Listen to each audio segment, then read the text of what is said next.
This video is designed to assist players to construct a micro-armour force mix for 1939 using either squad, platoon or company scale rules. In this video I'll be covering the German forces in 1939.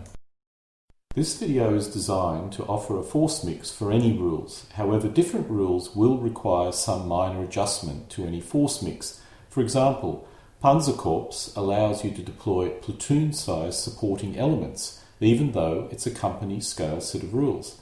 I will attempt to cover the most common differences.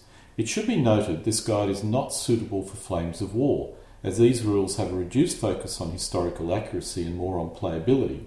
Regardless, those rules have excellent guides which players can use instead, and thus this video is not required for them. At the squad scale, I am mainly using the GHQ Micro Squad, the game World War II, as my guide. However, rules such as Bataillon Commandeur, Blitzkrieg Commander, 2nd edition, Main Panzer, Battle Group by Ian S. Clarke should all easily be able to use the force mixes provided.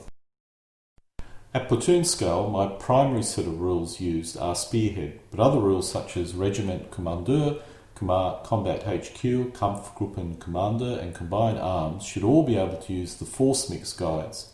Rules such as Fistful of Toe 3 use special combat team elements which need to be accounted for, but as long as you understand this, those rules can be used as well with these force mixes. At the company scale, my main guide is LWRS, or the reformatted version Bewegunskrieg, but Panzerkorps and Divisional Commandeur can easily use the suggested force mixes provided in this video. When creating a force mix, I first have to start with a parent formation, which in this case is a German Panzer Division, specifically the 1st Panzer Division. If players wishes to recreate other Panzer Divisions, they may have to modify the force mix accordingly. The defence forces come from the Infantry Division. This depends on what style of scenario you wish to play, but as meeting engagements between equal forces provide a less than satisfactory game, I'm assuming you need a defending force for an uneven scenario. While you could use your attacking forces in defence, in practice this is not wise and may leave you at a severe disadvantage because attacking forces are optimised for attack and defensive forces otherwise. If we use a squad scale set of rules, a player will be deploying a battalion, both a defensive infantry battalion and, when they're attacking, an offensive mechanised battalion. In most cases, a player will need a battalion headquarters and from 2 to 3 company headquarters for both the defensive and offensive force mix. I like to make these elements interesting by including a staff car, truck, horse or other transport figure on it, with 2 figures on the company headquarter element and 3 on the battalion headquarter element so they can quickly be identified. I am unaware of any specific Polish or French command packs, but if you use a British command pack, H&R sells 6 command figures for 60p, with 2 packs meeting your requirement. Most squad scale rules do not cover any air-to-air combat, thus there may be no need to purchase any fighters. But as they may be used in platoon and company scale rules, I would consider it. You could also consider purchasing an observation aircraft, as some rules do deal with observation.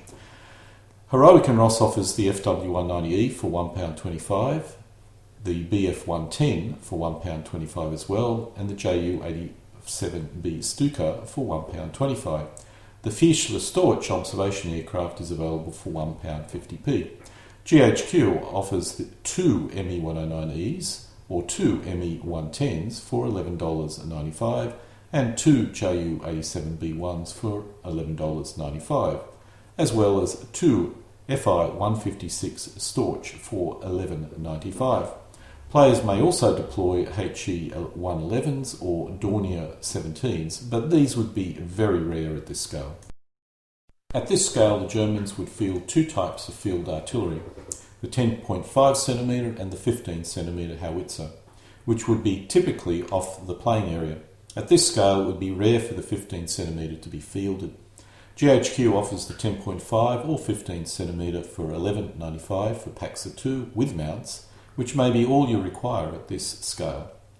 Heroic and Ross offers these howitzers for 65p each, and they also offer tractors for 65p each, and also you can purchase crew figures for 65p for a pack of 5.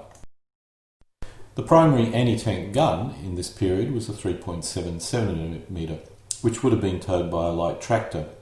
You would probably aim for 3 of these weapons at this scale. The main anti-aircraft gun was the Flak 30, towed by a half-track. The Germans may also deploy an 8.8cm Flak 36, but this would be rare at this scale. Both weapons were held at Corps or Army level, so would not be that common. The Germans also deployed infantry guns at the 7.5cm and the 15cm, which would have been towed by horses or tractors. Both Heroic and Ross and GHQ offer all these weapons, with GHQ being of high quality but costly, and Heroic and Ross being much cheaper but lower quality. I tend to use Heroic and Ross for towed out guns, adding tractors and crews as required. I tend to make my off-playing area artillery as attractive as possible, including tractors and crew on the element. As these are deployed off the playing area, the base depth is not a major issue. Engineers are optional, and I've had no reason to field them at this scale. But if you did want to, they would be infantry elements with figures doing engineering activities. There is a range of German engineers from Heroic and Ross, which include mine clearers, flamethrowers, infantry with satchel charges, pole charges, SS pioneers, and infantry with AT mines. Engineers would normally be transported in larger trucks, or the engineer version of the SDKFZ 251. I would tend to give them a miss, but players may wish to become a bit creative and make some interesting engineer diorama and field them accordingly. The Germans have a reasonable range of tanks to choose from in this period, but if we look at the 1st Panzer Division, we need lots of Panzer IIs, Panzer IIIs, and some Panzer IVCs. If you're fielding a different Panzer Division, you could also be fielding Panzer Is or the 35Ts or 38Ts. Your choice. GHQ offers 5 of these vehicles for $11.95 each. Heroic and Ross offers these tanks for 50p each. I tend to go with GHQ here, as you don't get many tanks in a normal force mix, and getting the best possible is desirable. This is where you can allow your creative flair to go crazy. Each infantry element should consist of 4 figures, so this represents 72 infantry figures. Players need to determine how they wish to mount their infantry, but this is a good guide. The big question is trucks. Many players do not bother to purchase any trucks of this scale, as the troops are commonly dismounted when they enter the playing area. For heavy weapons, I mount a heavy weapon figure and 3 or 4 figures around it. If the weapon is obvious, 3 figures is all you need. If not, then I would mount 4 figures around it. This allows you to quickly identify a heavy weapon element. Heroic and Ross sell 50 infantry figures for £4 and 50 heavy weapon figures for £4 as well. Heroic and Ross also sell trucks for 65p per vehicle. If we look at the defensive forces, the infantry company is almost identical to the motorised infantry company, except with a 5cm mortar and no motor transports. You will need 2 of these formations requiring 3 50-figure packs from Heroic and Ross. The battalion headquarters troops would contain 4 MMG elements or heavy weapon elements and a 5cm mortar element. The mortars and machine guns would come in the heavy weapon packs from Heroic and Ross. At this point you should have a force mix which will allow you to play as an attacker or defender, or as a defender which then counterattacks later in a game which you would expect to complete within a day. If you select all the tank options and transports, you'll end up with a force mix containing about 160 elements. If you only select a couple of the tank options and purchase almost none of the transports, this will drop to about 80 elements. Using the platoon set of rules, a player will need to deploy a brigade or regiment, although rarely a full-strength brigade or regiment. A player will need a defensive infantry regiment and an offensive tank or mechanised regiment or brigade. In most cases, a player will need a brigade or regimental headquarters and from 2 to 3 battalion headquarters for each of its defensive or offensive force. You can use the same headquarter elements you had selected for the Squadscale game, except it's very rare to have a 3rd battalion. I tend to create special regimental headquarters with additional figures on them so you can tell that they're regiments, but you can actually use the squad scale set of headquarters if you so desire. At platoon scale, it's possible rules will cover air-to-air combat, which would require you to purchase fighters.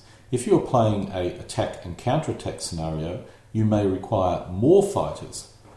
This is because the defender will normally field, let's say, 3 fighters, and the counter-attack force will add another 3 fighters and 3 light bombers. I would select a range of different fighter types just for a bit of variety. Observation aircraft are also more common at this scale. Your aircraft range could include some 2-engine bombers as well, although once again comparatively rare at this scale. As with a squad scale set of rules, the Germans field 2 types of artillery, 10.5 and 15 centimetre howitzers. These would be typically off the playing area, and it would probably be quite rare for the 15 centimetre to be fielded. At platoon scale, anti-aircraft figures would be more common, and you would probably be deploying more 3.7 centimetre anti-tank guns. Once again, the force mix you have selected for squad scale is generally more than adequate. Just add possibly an additional 3.7 centimetre Pak 35. Engineers are more common at this scale, and players should actually consider purchasing some.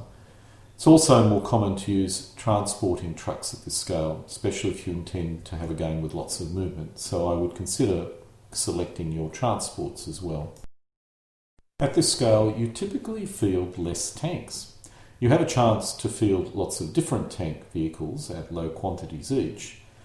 If you go down this path, you may end up using heroic and Ross figures, as you can purchase them individually.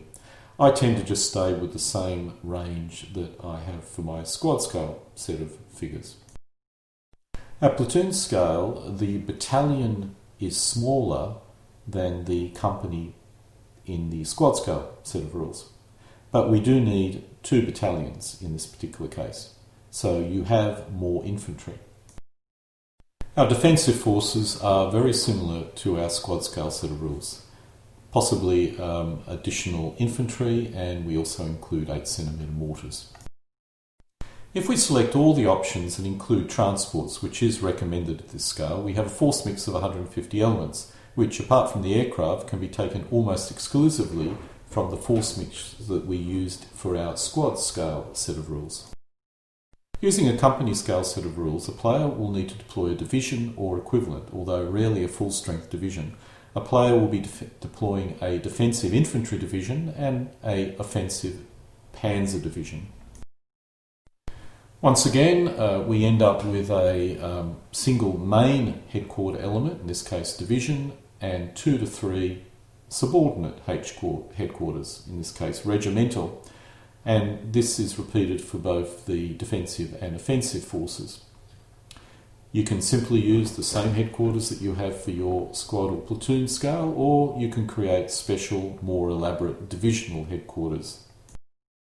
At this scale, we simply use the same aircraft force mix as our platoon scale set of rules, although I would be more inclined to include a couple of 2-engine bombers at this scale as well.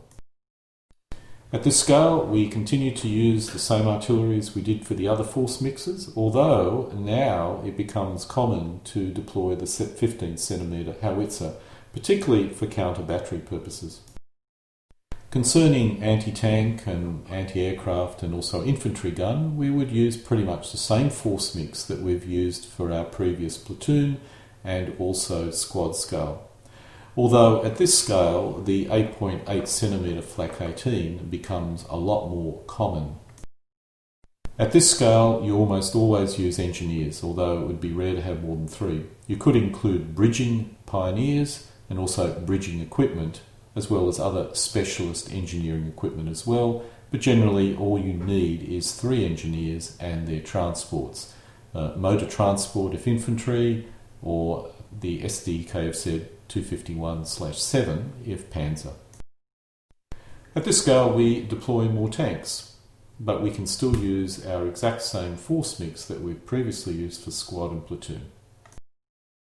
For our motorised infantry, at this scale we can pretty much use exactly what we had previously used for our platoon scale.